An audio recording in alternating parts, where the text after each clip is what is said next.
Welcome to Open Your Reality, everyone. My name is Chad, and today I have two amazing guests. We have Chris Anatra returning for the umpteenth time, the quantum businessman. And we have someone who was on my channel a few years ago, the lovely Cynthia Sue Larson. Welcome to the show, guys. Glad to be here. Thank you. And you guys run a channel together, right? Can you tell our viewers a little bit about the channel? Yes. I'll let you do that, Cynthia. Okay.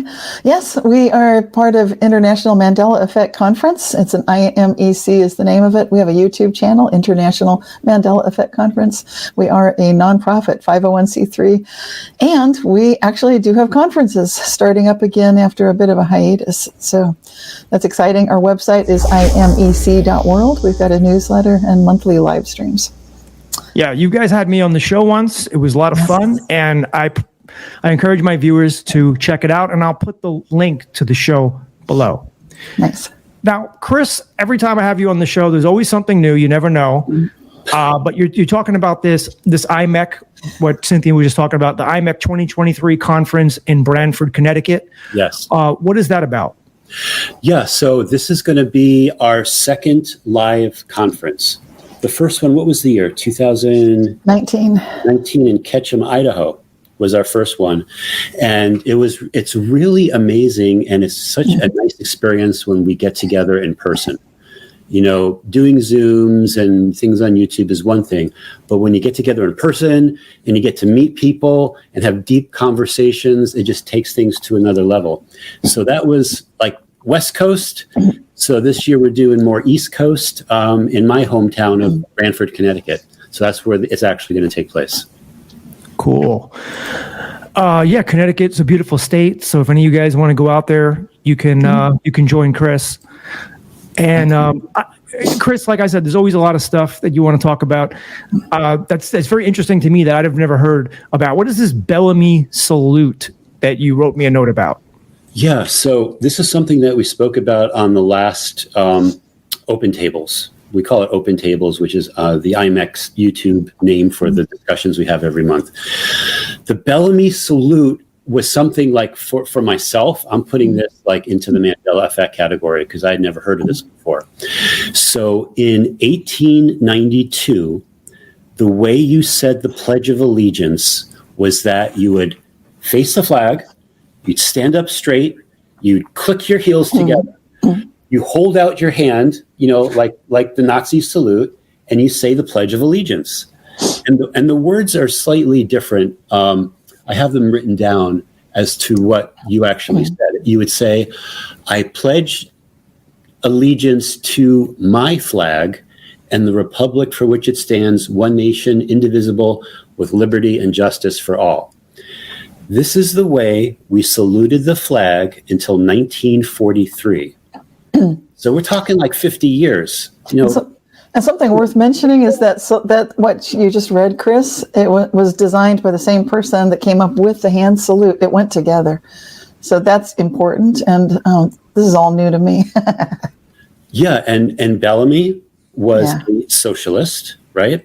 The Nazis were the National Socialist Party. They were socialists. So could this be a type of timeline change?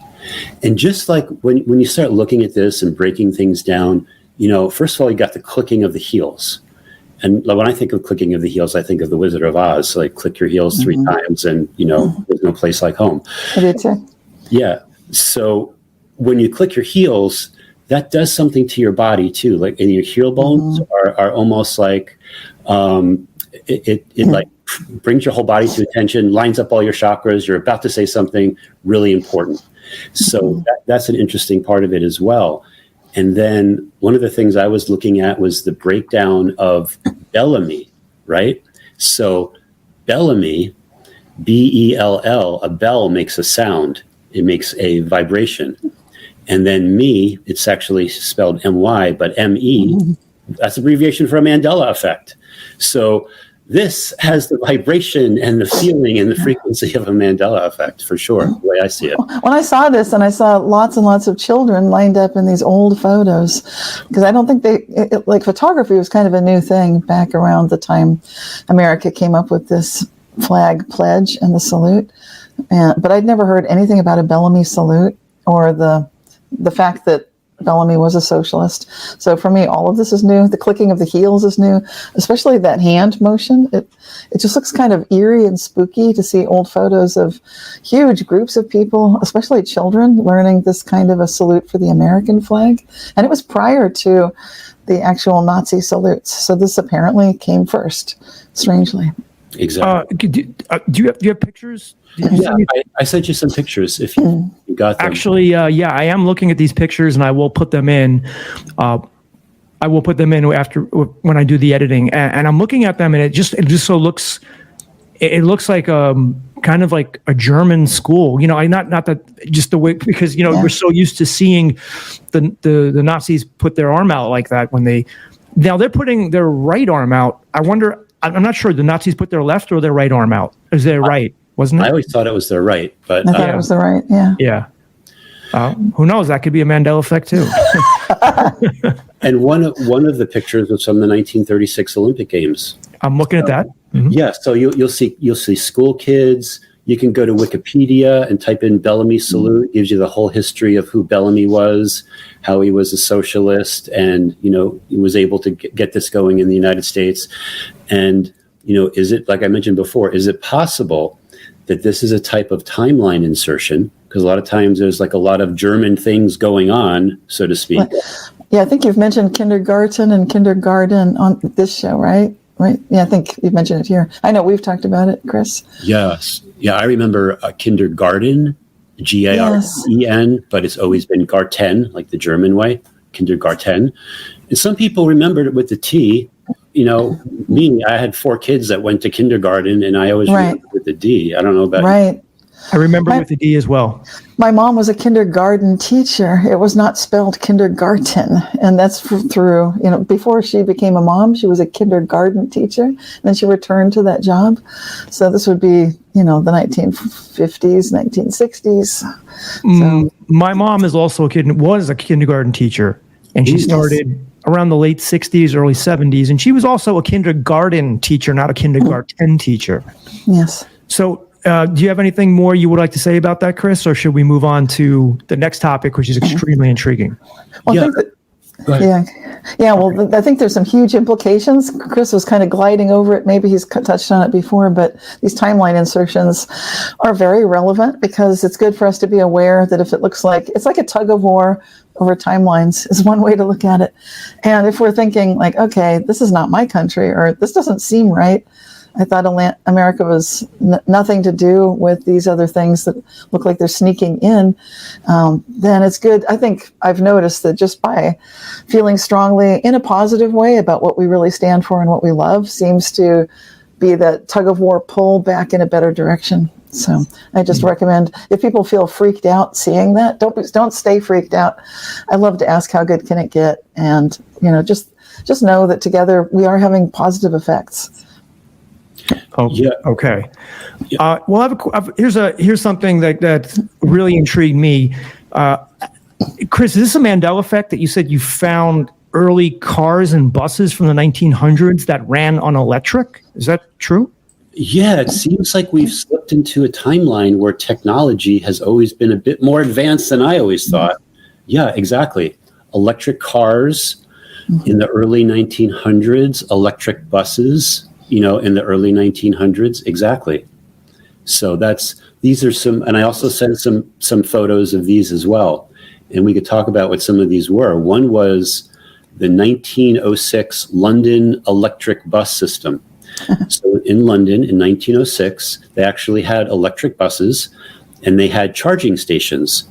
And actually the way the charging station would work, when I was doing more research about it, is they wouldn't actually charge the battery. What they would do is the bus would pull in on a ramp, guys underneath would pull out the battery, put in a fresh battery, and then charge the other one, because the buses were running all the time. They didn't have enough time to wait for it to actually recharge. And these buses ran from, I think, 1906 until 1917. And then there was some kind of controversy with the company, who knows what happened, but the company that made them went out of business, and, they all went to petrol kind of buses after that. So to me, just having buses, running on electricity in London in 1906, that kind of blew me away. Yeah, because I haven't seen any electric buses until recently, just in the last 10, 15 years, maybe. Certainly not that early. I've never heard of this. So, why do you think they were phased out, Chris? Well, probably the global narrative had something to do with that. It didn't fit into what they wanted to do in the oil and gas industry, and having the combustion engine the way we have now. But things were so advanced. Even Thomas Edison, in I forget what year it was, in the early 1900s, put out an electric car with 1,000-mile range. 1,000-mile range of an electric car in the early 1900s. And then you could see images of like kids charging the electric car in their garage. And it looks so futuristic. The little charging station that looks like something off of Doctor Who. I just point out something here, because there are people that are listening to this that might say, yeah, I knew about this. I've always known that they had electric cars back in the early 1900s, and they, the gas companies didn't want them out, so they did away with them. But then there are a lot of people that are like, whoa, I've never heard of something like this before. Are you saying that these electric cars and buses are actual Mandela effects from the timeline that most of us remember? So these are, you're pointing out Mandela effects. This is not like something like, hey, this is real. This is something that was hidden from the public and it really existed. This is something we're in a different timeline now, right? Right. Well, that's what it looks like to those of us who this is new for. So, like you said, Chad, some people might see this and think, like you just mentioned, like, I knew about this. They just covered it up. It was not released. This was a secret history and so on. But with a bus, that's pretty darn public. And so these things are out there. You can't really hide a bus. Maybe you could use that cover story if it's a private vehicle and a car. But for a bus, it starts getting ridiculous because it's all about public transportation. And if they've got a team of staff switching out the batteries and so forth, it's kind of like you've just been to the raceway and they're doing the pit stops changes where they, service the car on a fast track. It reminds me of that. And how could you hide this? How would it be as part of secret history? So for me, it's new anyway. So for those of us who we've never heard of it, totally, it's a Mandela effect. I'm curious to know, obviously I haven't been in school for a long time and I don't have kids. I can't look at their books, but do textbooks that our students, our junior high school and high school students have today now talk about these things? I would be very curious to know the answer to that. That's a good question. Yeah, I'm not aware of that. But these types of things, we talk about the era of us moving into the golden age, so to speak, and it would make sense that part of the golden age is like a renaissance of technology for whether it's transportation or health, whatever it is. So to me, it makes sense that these type of timelines would start to be anchored into our timeline to show advancements in technology, because that just is the only thing that makes sense for all of this. So, and just to add one more thing to it, a lot of people may not know about this yet, but the next big thing is hydrogen and hydrogen fueled vehicles. And Toyota and Hyundai are about to announce their line of these hydrogen-based vehicles using hydrogen fuel, and the result is water. So it's green, it's good for the environment in all different ways. Peterbilt and Kenworth are going to begin selling trucks. Their engines they're going through like a perfection status right now. So you have tractor trailers that are running on hydrogen, and right now they're trying to work out the best way to get the hydrogen fuel so that it's available. And then how do you produce the hydrogen fuel? So there's all these things that like click, click, click that are all falling into place for this technological renaissance I believe we're going to be having in the very, very near future.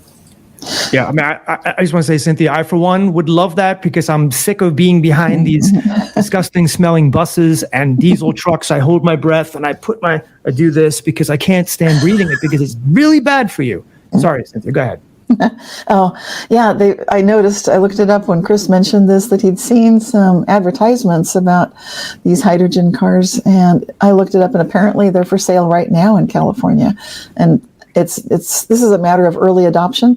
Hopefully people who are interested will make some purchases because apparently sales are a little lower than they were hoping for so far. But I think that can turn around if there's marketing, good word of mouth. And so we can help do that.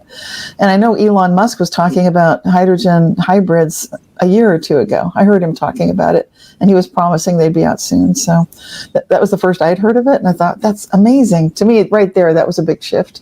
And now forgive my ignorance. I haven't looked too much into hydrogen, although I know it's the next big thing. But how do they refuel those, Chris? Yes, so they have to have like a hydrogen gas. So the way you produce that has to do with taking water, which is the H2O, and being able to separate the hydrogen and the oxygen out of it. And it's what's really super interesting about this is in the 80s, I think it was Bob Lazar converted his Corvette to be run on hydrogen fuel. Yes, and he had everything laid out for it. There was one missing ingredient, and that was the stabilization of the hydrogen gas and how, it had to be put into special carbon fiber and blah, blah, blah. But the United States government, there is a way to stabilize hydrogen gas. But the United States government has outlawed it because it's used in H-bombs. And they didn't want that kind of technology to go out into the public so that hydrogen could be stabilized, for those type of weapons. But if the government ever changed the law on how the hydrogen gas gets stabilized, again, it could be a complete renaissance in the whole energy sector.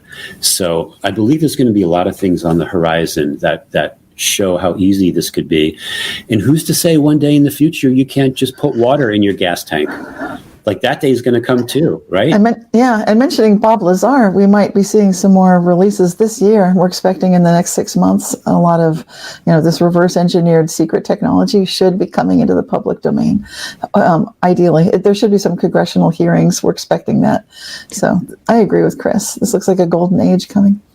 Yeah, Chris, when you said that Bob Lazar was missing one thing, I was going to say the flux capacitor, but I didn't want to interrupt. You're talking about cars running on water. The DeLorean. The DeLorean ran on garbage from, was it Back to the Future 3? Yeah. That's so funny.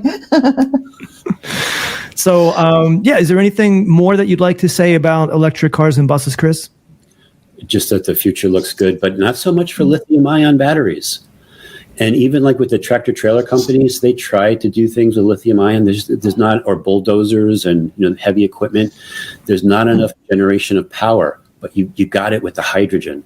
So companies like Tesla, depending on what's going to happen in the future, that could be in jeopardy unless they decide they're also going to transition into hydrogen. But we'll see. Hey, they were the first ones I heard it from. I heard it from Elon first a year or two ago.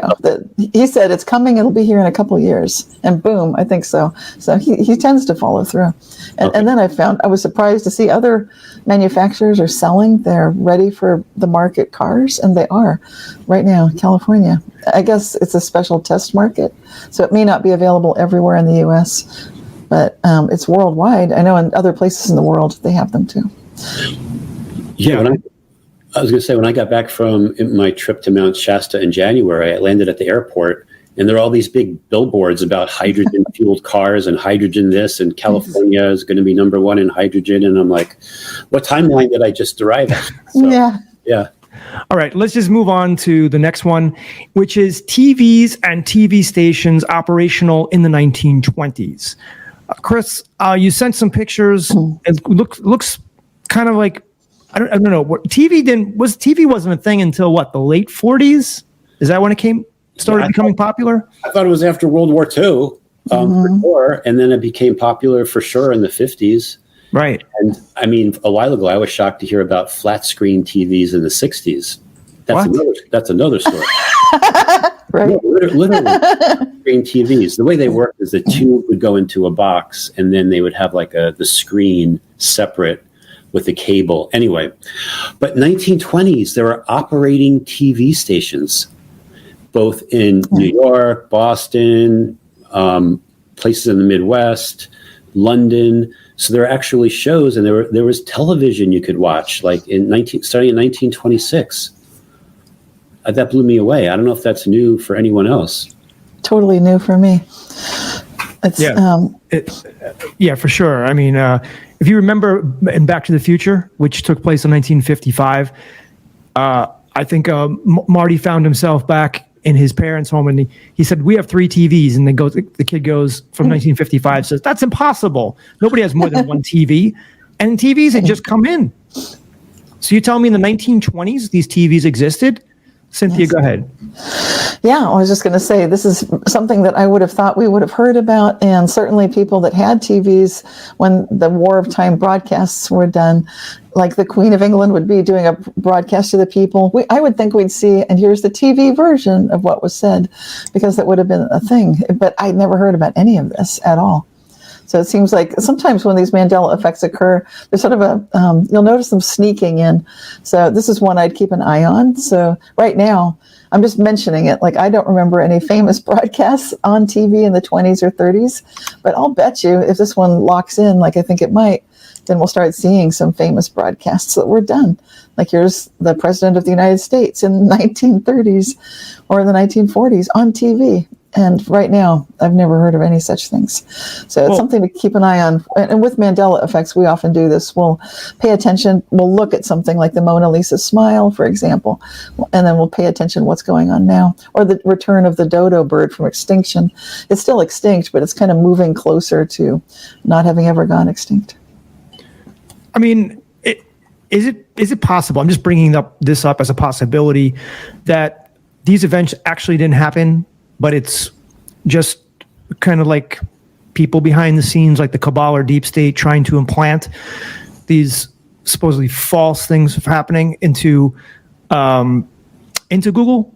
Like, I mean, is it just because we see an article, we see a piece of news? I mean, That's actually a good point. Yeah. Yeah.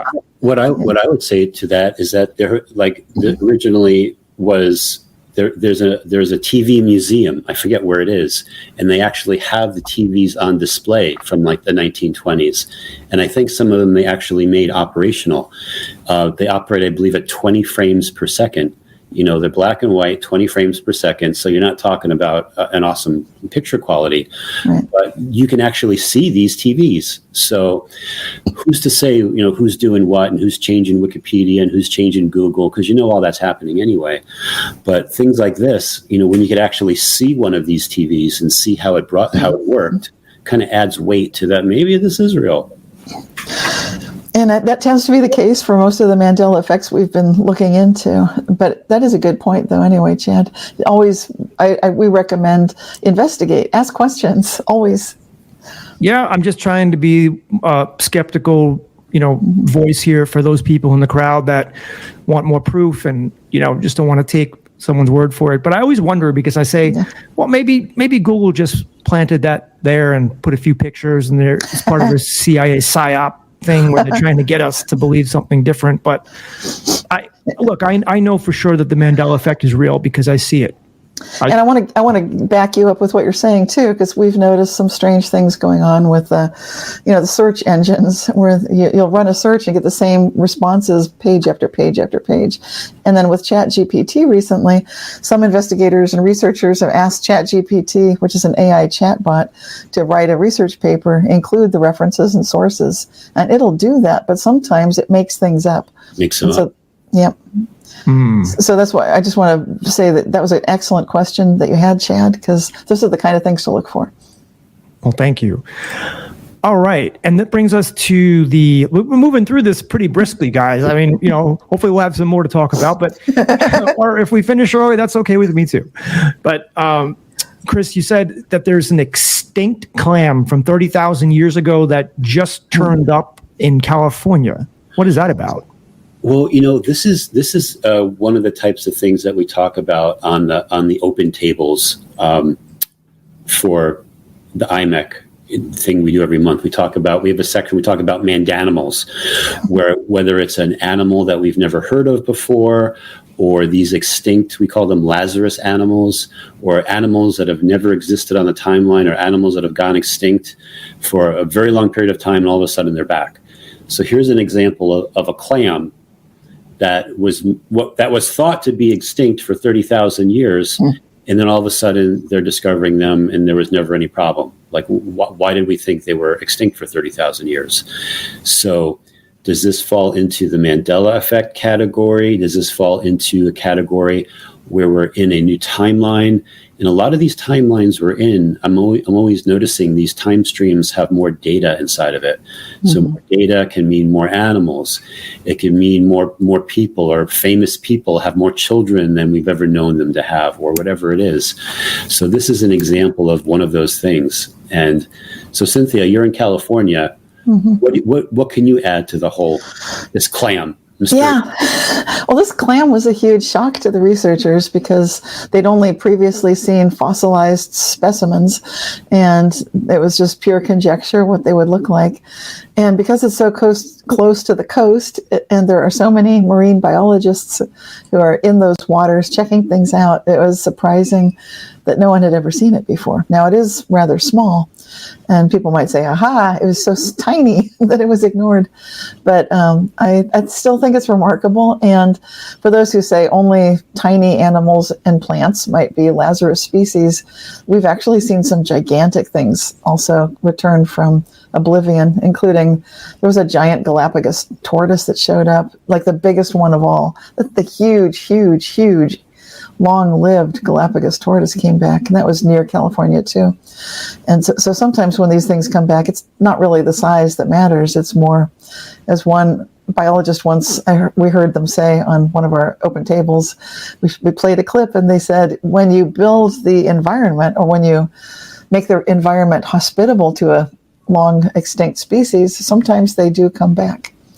And I've never heard a biologist talk that way before, but that does seem to be what's happening. So, fascinating. Yeah, always fascinating. I'm never surprised anymore when I see new Mandela effects. I just know that we're living in a very fluid reality, a holographic one, a simulated one. And Cynthia, do you believe that our reality is simulated, or do you believe it's all more holographic or something else?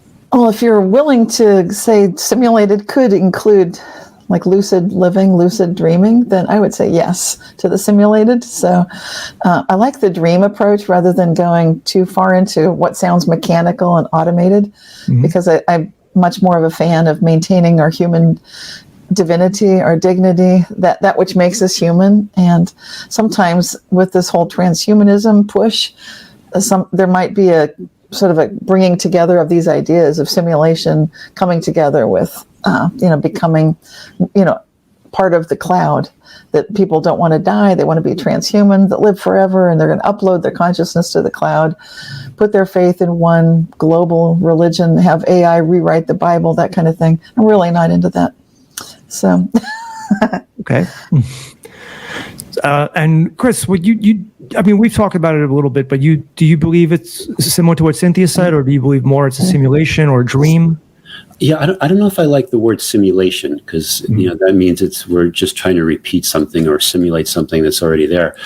So, and I describe it a lot of different ways. So I'll describe it now as in the Star Trek type theme, that maybe we're on a holodeck, and maybe we're having that kind of an experience, and what we see as our reality. Depending on who we are, things come into view within our field of vision, and everything comes to life as to what we see. But the data that we don't need is not wasted. So, computer, like some people have called this the demiurge, which is like a kind of crazy name. But yeah, so I believe that we're consciousness in a human avatar, having an experience where we can enjoy the five senses. We're living in a world of duality. There's good and evil, and black and white, and puppies and parasites, and all that kind of stuff. We're having like a very special experience that perhaps on another level above us, they're not having that kind of an experience. So, yeah, and who knows for sure? These are my hypotheses. So, well, I mean, it makes complete sense, because if we live in this idyllic reality, where nothing really bad can happen to us, is everything that we want here. We don't have to pay rent. We can, teleport. We can communicate telepathically. We don't need to eat. Everything is just perfect. And maybe we get into these simulators. And if you think about it, our consciousness is just strapped into one of these simulators right now. And this is almost like a video game. I can move my arms, I can look around, I can make decisions. And this world is maybe not perfect because that's how the creators, and they may not even be gods, it may just be something like us up there, decided to create this type of simulation for us to experience. Because like you said, we don't get that up there, right? So we're in here, it makes it much more interesting. And then we're in it, and it looks really bad because we feel we're fully immersed. We're in it 24/7, and we believe, this is it. I mean, we got one life to live, and why does it have to be like this way? Why do people have to die in wars, and we have cancer? And well, it makes the game more interesting. It doesn't necessarily mean that it's the soul trap that everybody thinks it is, and that's just a different way of looking at it. A lot of the master meditators and yogi masters and so forth point out that the enlightenment, they would call it enlightenment. If you're looking at games and simulation, you'd call it cheat codes.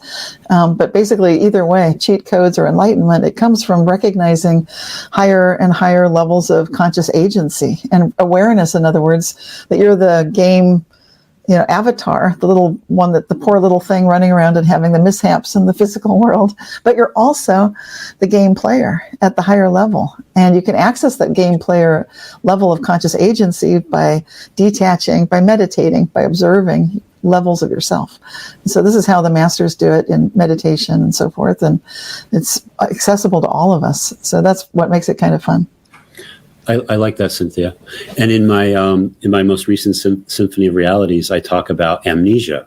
And a lot of people complain about it because I want to remember who I am, and I want to remember my past lives, and how come I can't learn from all my mistakes? But I talk about how amnesia, is actually a gameplay feature, because to be allowed in here, you have to be a master gamer. You have to be already a champion. And if you didn't have amnesia, you'd pick this game apart in 2 lifetimes, 3 lifetimes, you graduate, you're out of here. This is easy. So yeah, you come into this every time there's a time loop, you come back into it with amnesia, trying to connect to your higher consciousness or your higher self, or whatever you want to call it, your divine self. You're trying to make all the right decisions, blah, blah, blah. And then you don't make it. And then you time loop again. And then you get deja vu because you're remembering a time loop from something you did in another time. So yeah, so these are all how you play the game, so to speak. And that's something that I'm really exploring in a lot of detail. And I'm going to be releasing another Symphony of Realities that goes a little bit deeper into the concept of the player characters and how they work, and also what's going on with these time loops. And I take an example of the Looney Tunes Mandela Effect, and I tie, as I've talked to you about this before, Chad, but I tie that into also how this could be, I feel it's our last time loop. Everything else were the dress rehearsals. And now this is the most important one, where we're supposed to realize what this place is, and it's not what we were told that it is. And we're, expanding our consciousness to consider all the possibilities. Yeah, I just want to say one other possibility. I'm just throwing it out there as conjecture, but possibly, like you said, Chris, and just as I said, we're all in here, we're playing the game. It's really not as mystical and complicated as a lot of the mystics make it out to be. And these time loops that we're seeing, these changes, these Mandela effects, maybe it's the creators trying to improve the game somehow or change the game. Yeah, there's just nothing they could really do otherwise. We're going to notice a little bit of it, but they feel that it's worth it. They might see that or maybe it's on purpose, like you're trying to say. So.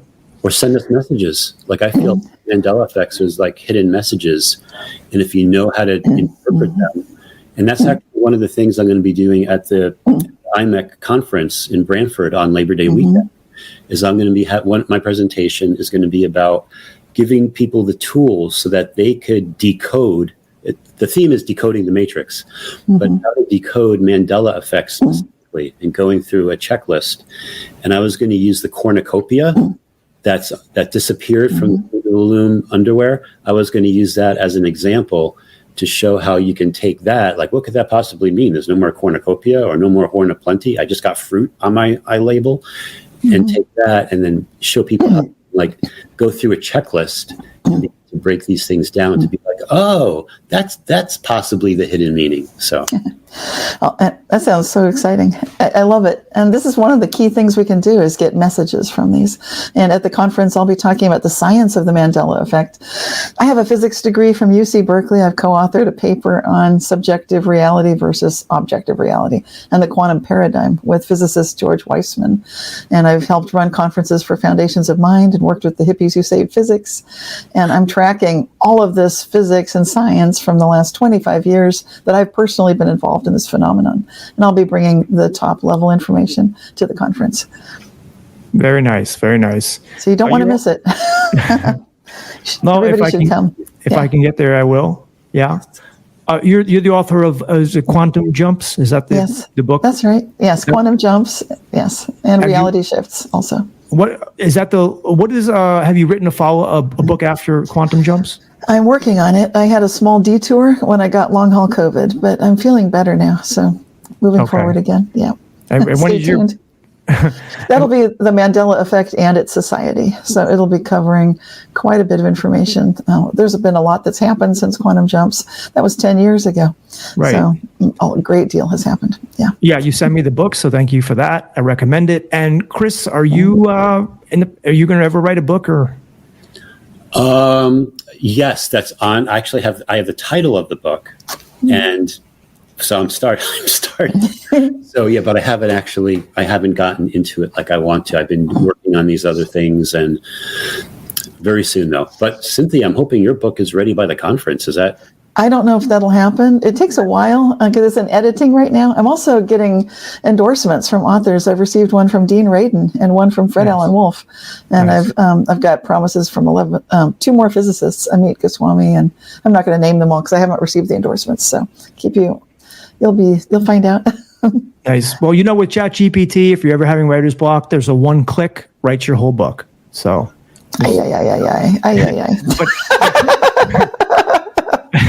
Seriously. But Chris, I could imagine your book. I would like your book to be one of those big coffee table books with the hardcover and the color pictures, because I could see tons of color pictures in there and you going through all the various Mandela effects that we talked about the last couple of years. Yeah, and there's a lot of things, a lot of somewhat private things that I haven't revealed. I would go into that. I probably have multiple volumes. Volume 2 would be about time travel, and volume 3 would be about the concept of timeline editing, and the first volume would be about like my story and how I got here and some of the things I've never shared with anyone in public before. So yeah, to kind of build that little library. Nice. And Chris and I have had some interesting experiences shared, but separately, because one of the first Mandela effects I ever encountered was with a sundial sculpture and 2 of my friends, and we all noticed it had never been there before. We were going to the same place that we took a walk regularly every month, and it suddenly appeared out of nowhere. And that's the sundial sculpture in my book, Reality Shifts. And then, of course, Chris, you had a sundial experience too that was quite pivotal.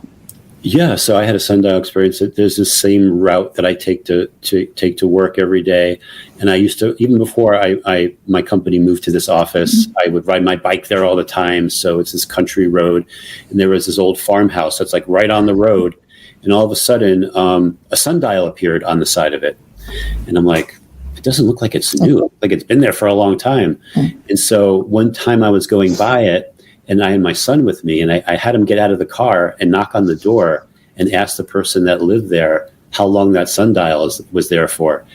And he's like, I'm just renting this place. I don't know how long it's been here, but it's, as far as I know, a really long time. So, and that's a key example of one of these personal Mandela effects. Absolutely. So, yeah, I could tell you about it and you could be like, maybe he doesn't notice things, but go ahead. But this is so cool because both Chris and I separately had this, and I called the harbor master at the Berkeley City, harbor to find out how long has this sundial sculpture been there. Because when we saw it, my friends Jan and Cliff and I, we all felt like we've never seen this before. And in fact, I had just brought up the subject of the reality shifts, which is what the Mandela Effect, that's what I was calling it back in the 1990s, basically. And they said that they'd never seen it before. The harbor master, when I phoned him, he said, this was a gift from just like the plaque says. If you look at the plaque, it'll tell you it was a gift from a sister city in Japan back, decades earlier. And sure enough, that's what the plaque says. But it was just startling. And then Go ahead. what is a sundial? Yes, that's what I'm saying. Yeah, these time. So, Chad, these are meta messages. Changing times and messages. Yes. Yeah, so all these things have messages for sure. Yes. And it has to do with basically recognizing your own subjective experience based on where you are in space and time. So it's another reminder of your personal experience, subjective reality. There is no such thing as objective present moment time that's the same everywhere in the cosmos. It's impossible. And there are physicists that can explain that. Carlo Rovelli wrote a great book about it. It's easy for anybody to understand. So once you start recognizing that subjective experience is what's happening, then it starts to make sense that, of course, it's possible, as we've noticed in recent physics experiments, that there were two observational devices in the same place and same time observing two completely different things. That's in our scientific experimental history right now. And it's difficult to explain unless you get into what the physicist Eric Cavalcanti calls Wigner bubbles. Well, some people call them truth bubbles, reality bubbles. It has to do with a bubble of subjective experience. And it's a physics concept. That experiment that you just said, you're saying Yes. that there's one experience and Yes. there's two different recorders, Yes. and they recorded the time differently? Is that? I think that should have been the top news story from 2019 for science, and it was a joint experiment conducted with physicists at the University of Edinburgh, Scotland, and Vienna, Austria.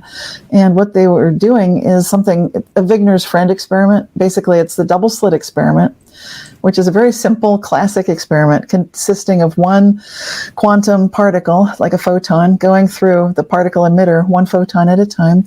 Then it goes through a screen that has two slits in it. And then it, depending on which slit it goes through, then it goes forward and hits the target at the other side. So it's firing one photon.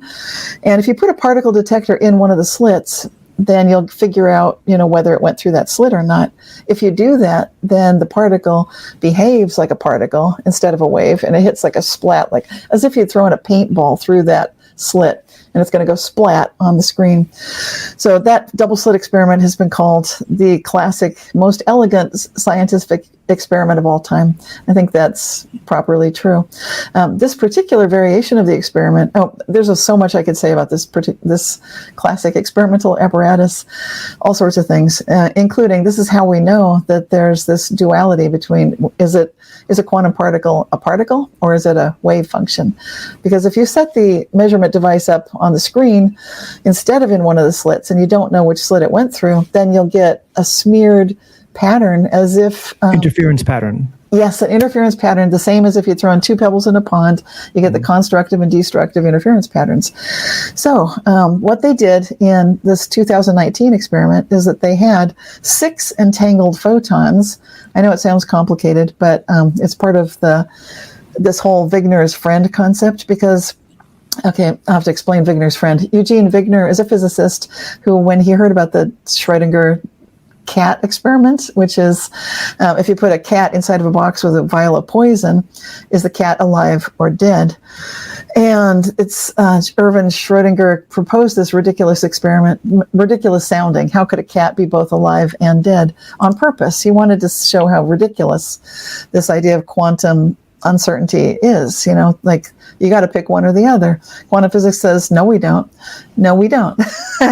And so Wigner's friend, so basically this whole experiment with the cat leads to the point that you only know if the cat is alive or dead unless if you open the box, because there's a apparatus in the box consisting of a vial of the poison. There's a radioactive random number generator, basically based on radioactive decay of an isotope. And so we don't know when or if it will trigger the poison mechanism so the cat dies. So we only know when we open the box whether it's alive or dead. So you've got Schrödinger looking at the cat box scenario, and then in the distance, then you've got Wigner. Now Wigner is proposing, what if someone's watching the observer? What if there's an observer observing the observer? And this is that levels of conscious agency thing. This is so important to understanding the Mandela effect. They don't say it that way, but I do. So basically, this idea of the Wigner's friend and observers of observers got built into this experiment with the 6 entangled photons and the double slit experiment conducted and reported on in 2019. And what they saw was 2 observational devices at that same place at the same time.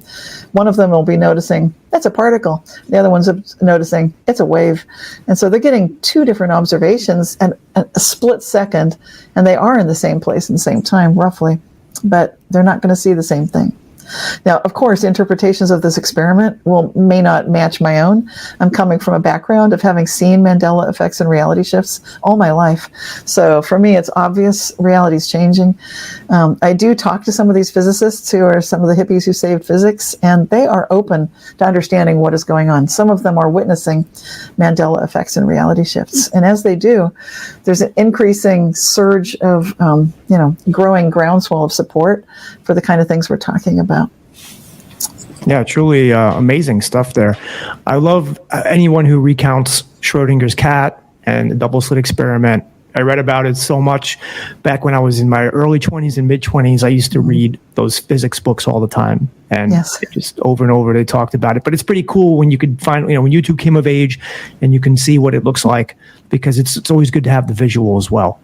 So that's forever imprinted in my mind, seeing those little go through the slits, the interference pattern. It's quite incredible. It just goes to show you that reality is nothing like we think it is. That's right. And the one thing that I would say is that you said, Cynthia, that you've been witness to Mandela effects, even though you didn't know they were called Mandela effects years and years ago, and you see reality shifting and changing.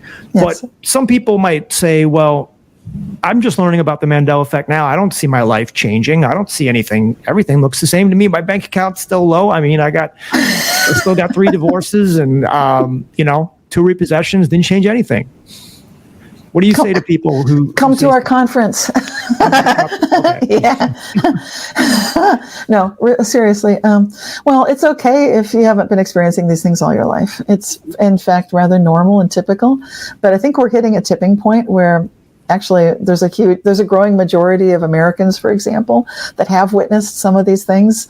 That was studied by some researchers in Chicago, and I think maybe Chris talked about this when he was on your show. There's some amazing research that came out where they were studying psychological memories of people. Do they remember something like, for example, the Monopoly guy, what does he look like? And so people would draw a picture of how they remember the little Monopoly guy, the do not pass go, do not collect $200 kind of guy. What does he look like? He's got the top hat, right? So he's got a little black top hat. What else? Well, when people drew pictures of him, they drew the monocle. And so it could have been anything at all, but they're choosing to put the monocle on there. And why that? Why such a specific agreement, really? If it's a mistaken memory, then how come this mistake is so collective? Why is it the same mistake? And the same thing with lots of other Mandela effects, including the fruit of the loom. That's in a cornucopia. It's not on a silver platter. We don't have people drawing, remember the silver platter and the fruit, for the fruit of the loom logo. So it's pretty interesting that it's so specifically similar. Yeah, I completely agree with you, Cynthia. There's so much residual evidence to show that reality was one way and now it's the other. Why in, for example, the movie Ace Ventura: Pet Detective 2 does Jim Carrey do the monocle thing, right? Right. Never existed on the Monopoly Man. Why is he doing that? Did he just make that up? But same thing with Star Wars and so many other movies and TV shows. It blows my mind, really, that people think that some people say, well, the Mandela effect's not real. It's just false memory.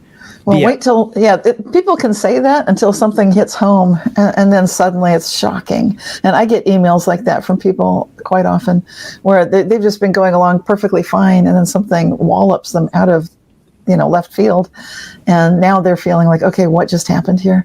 And these might be high-ranking officials. I've heard from like a very high-level person from the House of Lords, and I've heard from like a high-level general from the Pentagon. And I haven't released who they were at the time they shared their first-hand reports with me, because I consider this confidential. And members of the royal families of people around the world. So these are not ridiculous people who are out of their mind on drugs or confused or, so on and so forth. No, these are very well-respected individuals in society. And I think increasingly people are starting to feel less embarrassed that they've experienced these things, more open to wanting to know what's going on. And I think as we hit that tipping point, then we'll see a growth in interest for the Mandela Effect, similar to what we've seen for other metaphysical topics like UFOs. Right, absolutely. Chris, is there anything you'd like to add? Because we've kept you silent for a while. I've been on mute the whole time. I've been trying to know. Just to add to what Cynthia was talking about from that University of Chicago study, they actually did memory. I think they had 100 subjects, and they did memory tests on all of them to make sure they didn't have like faulty memory going in. So they were very precise as to who they even allowed to answer the questions. And then at the end of the whole study, their analysis was, this needs further study because we can't explain this. So yeah, so like we all are realizing, more and more people are beginning to realize that there's something going on here. Mm-hmm. And what it is great because it's leading people to ask the right questions to figure out what this reality is all about. Well said. Well said. Well, okay. Well, I think that will wrap up the show, and we've hit on all the points. You guys want to give out your email, your YouTube channel? Yeah. Can I ask one thing, Cynthia? Are we ready to say like who some of the speakers are going to be? Or are we not quite ready? We're putting it together, the program, so we're almost ready. I noticed one of the speakers specializes in Bible Mandela effects. Mm-hmm. And I thought that was awesome. Mm-hmm. Like, I was thinking to myself, I wish we could get a specialist in Bible Mandela effects. Yeah. And we've got someone coming to the conference that does that. We're still in the process of confirming, but really soon we'll have it. Okay. Yeah. So keep on the lookout for that, guys. Yes. Okay. Well, I'll put your links. Chris, send me any links you want, and Cynthia as well. I'll put the link to your YouTube channels. Thank you. And to IMEC below. Check them out. Thank you to everyone who has watched all the way until the end. Hope you enjoyed it. Please subscribe to the channel. And Chris has something to say. I have one more thing. I've been making this personal. I've been making a guarantee to people that if you come to the conference, you are going to jump at least 100 timelines. I've been tuning into it with all the people that are coming. It's inevitable. It's going to be at least 100 timelines. Not only that, you'll probably meet more of your soul family. So yes. It's one of those things that's going to draw a certain amount of people to come. You've got the same interests. Oh, why do you have the same interests? Because you're part of the same soul family, part of the same soul group, and you're starting to all wake up at the same time. So keep those things in mind when you're considering coming to Branford for Labor Day weekend. Awesome. All right. Thank you for watching. We'll see all of you. Hopefully have you guys back on the show sometime. Love to. In the future and some other timeline. Take care.